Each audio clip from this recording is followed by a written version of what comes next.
If it works for these hands, it'll work for yours. Also available in O'Keeffe's for healthy feet. These days, the dollar just doesn't go as far. But at Red Lobster, you're big shrimping, baby. It's shrimp your way. Choose 2 or 3 flavors starting at just $16.99, like garlic shrimp scampi. Get your shrimp on today, only at Red Lobster. Ferguson's Furniture's January floor sample clearance is happening right now. We've made dramatic price reductions on furniture and mattresses store-wide to make room for new styles. But you have to hurry. Prices like this won't last long. Don't miss your chance to get brand new furniture at exceptional values. Plus, incredible interest-free financing. Come in today for super buys on hundreds of special clearance items and closeouts store-wide. But when this furniture is gone, it's gone. Get to the January floor sample clearance at Ferguson's Furniture now. Good Morning Arkansas celebrates 25 years. Join us for a special week of shows as we catch up with some familiar faces and look back at some great memories from the KATV archives. And this is still the warm-up? This is still the warm-up, Moms. Hang in there. I'll just get behind the sushi bar and just say, guys, I got it. I got it. Don't ever play cards with him. January 27th through the 31st right here on Channel 7. Sponsored by Baptist Health, Birch Tree Communities, and Tipton and Hearst. Popular Jeopardy category, World Geography, the subject of final today. Here's the clue. In the Orenburg Oblast, a bridge over this 1,500-mile river has monuments labeled Asia and Europe. 30 seconds. Good luck.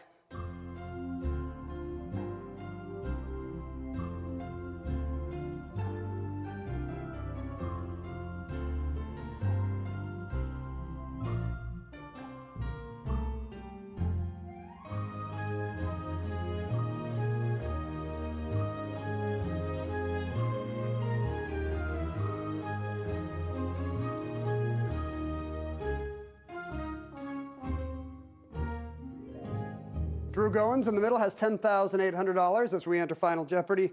What did he come up with? Which river? The Ural River. Yes, the namesake mountains that divide Europe and Asia. What are you going to add, Drew? You wagered $6,800, $17,600 now in front of you. Will Yancey was in second place with $11,600. Did he come up with the Ural River? Oh, different Russian river. The Volga. That'll cost him the $6,000 he wagered. He's down to $5,600. Mehul Shah had the lead with $15,200. Did he come up with the Ural? Yes, the river's so nice he wrote it twice. What did you wager, Mehul?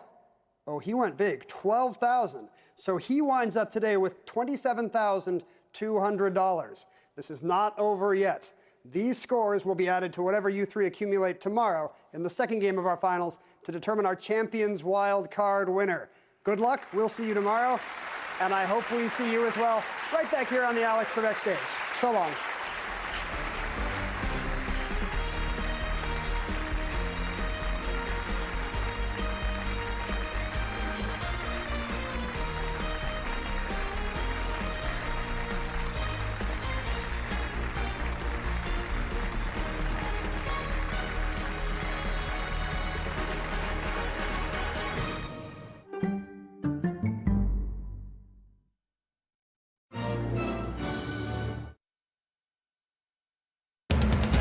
From the station that's on your side, this is Channel 7 News at 5. Well, good evening to you. We're going to begin tonight with concerns about election integrity in Arkansas.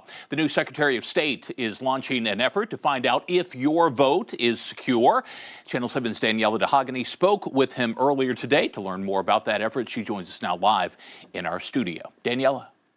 Good evening, Chris. Secretary of State Cole Jester is ordering a comprehensive security assessment to evaluate both the strengths and vulnerabilities of Arkansas's election systems.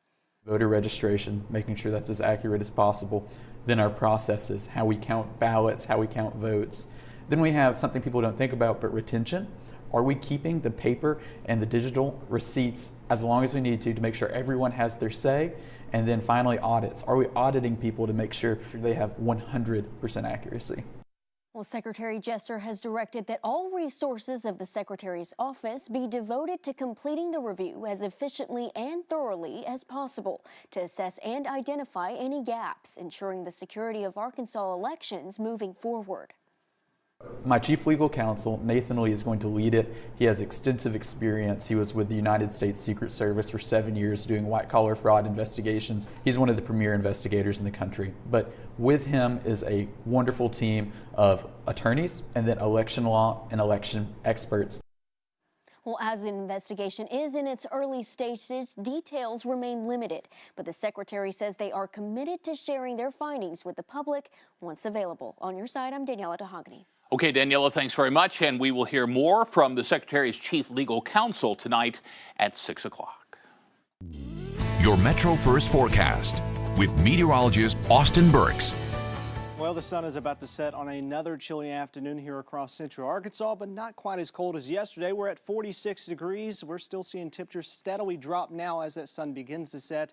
31, though, in Fayetteville, 30 in Harrison, 43 in Clinton. Much warmer down towards South Arkansas, talking about 50 in Camden, 52 down in Texarkana.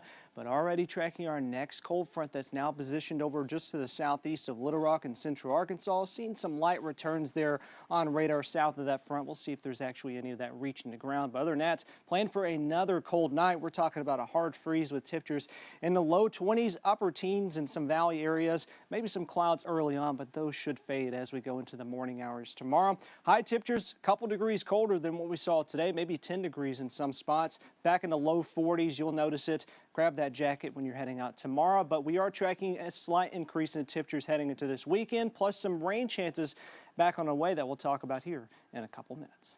Awesome. We'll see you in a bit. Thanks so much. Well, the Arkansas Department of Transportation is changing directions on an electric vehicle project. This comes as a change in the presidency halted funding for it. Channel 7's Ashley Lunningham has more now. Content Center now. Ashley. Chris, this project is part of a 2021 executive order from the Biden administration to build an electric vehicle charging network by 2030, allocating $5 billion to be spread out across the country. Dave Parker with RDOT says the state was awarded $54 million out of those funds, spread out from 2022 to 2026. The funds would be given to companies who are chosen by RDOT to build these ports. The state has been given that funding, but no charging ports have been started at this time.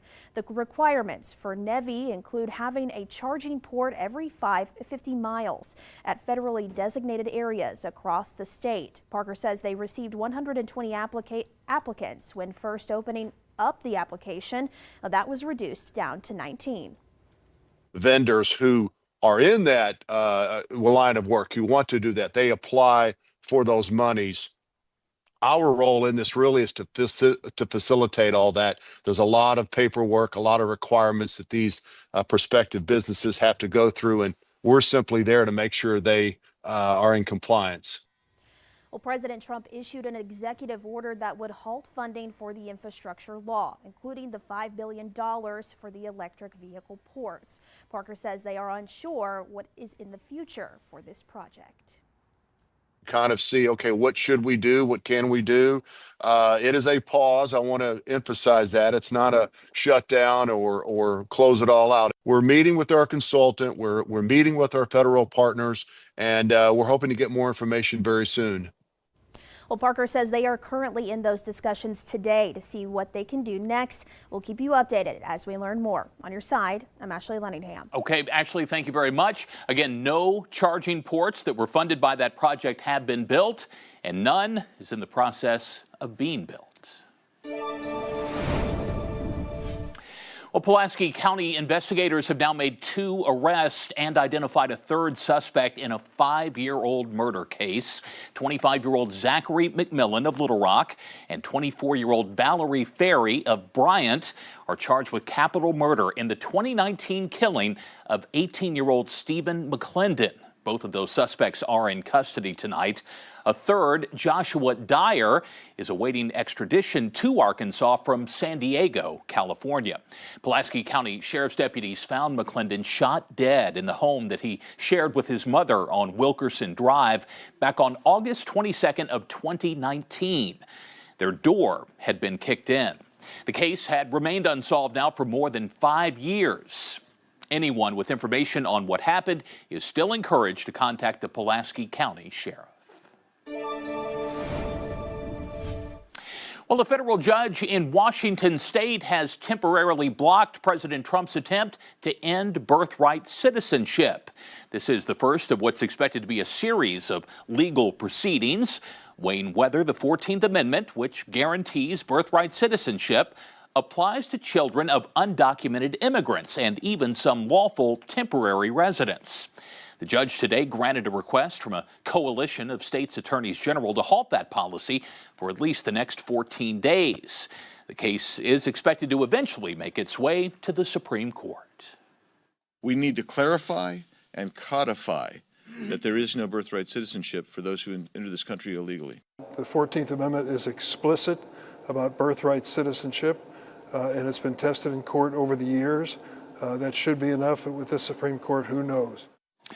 Well, if it is found to be lawful, the president's order would only apply to children who are born after it goes into effect. Well, a new settlement has been reached, ending thousands of lawsuits that have been filed in connection to the opioid addiction crisis. When we come back, we'll tell you what it calls for Purdue Pharma and its owners to pay. That's next.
Well, Purdue Pharma, the company behind the prescription opioid OxyContin, is agreeing to a new settlement that resolves thousands of lawsuits.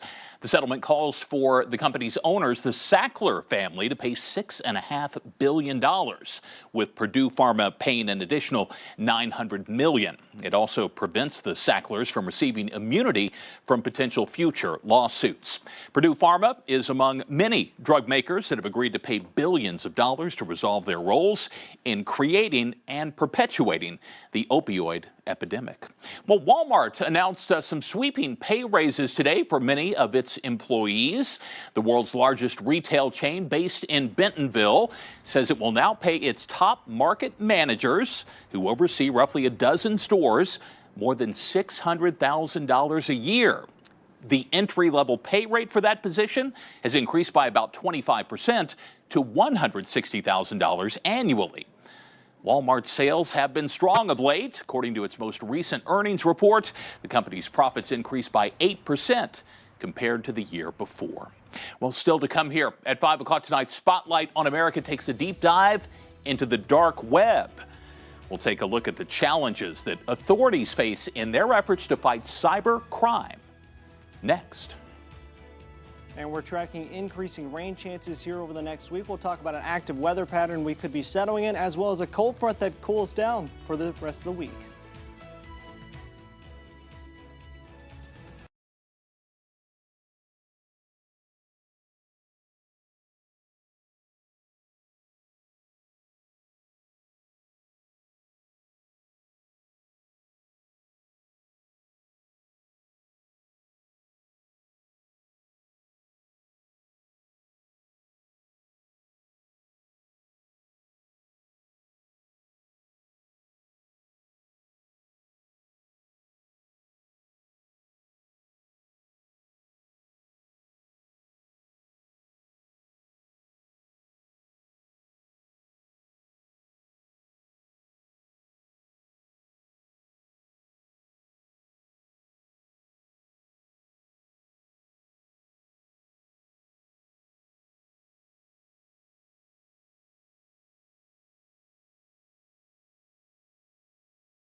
Well, tonight's Spotlight on America is